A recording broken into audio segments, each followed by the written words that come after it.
अहिल्यानगर मधल्या राहाता तालुक्यामध्ये साकुरी गावामध्ये डुकरांमध्ये आफ्रिकन स्वाईन फ्लू आढळून आलाय। गेल्या काही दिवसांपासून डुकरांचं अनैसर्गिकपणे त्याचा मृत्यू होत आहे आणि त्यामुळे जिल्हा पशुवैद्यकीय पथक साकुरी गावामध्ये दाखल झालंय। या पथकाकडून डुकरांचे नमुने घेण्याची प्रक्रिया सध्या सुरू आहे। तर अहिल्यानगर मधली ही बातमी आहे। राहाता तालुक्यामध्ये साकुरी गावात डुकरांमध्ये आफ्रिकन स्वाईन फ्लू आढळून आलेला आहे।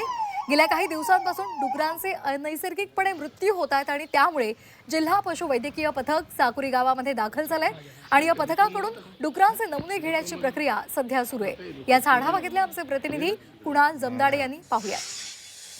राहाता तालुक्यातील साकुरी या गावामध्ये डुकरांना आफ्रिकन स्वाईन फिवर हा आजार आढळल्याने एकच खळबळ उडाली आहे।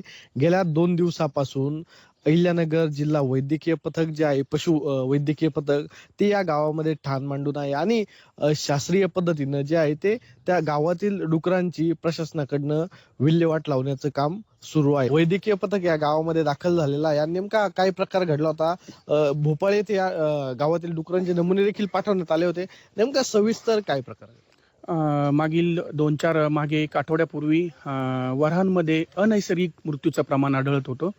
तर गावातील सरपंच महोदय व ग्रामस्थांनी आम्हाला संपर्क केला असता आम्ही तात्काळ ते जे मृत स्वारा आहे त्यांचे नमुने घेतले असता भोपाळ येथील हाय सिक्युरिटी लॅबमध्ये आम्ही पाठवले। गेली 2 दिवसापासून जवळजवळ 12 वऱ्हांचा आम्ही कॅच करून आम्ही त्यांचं किलिंग केलेलं आहे।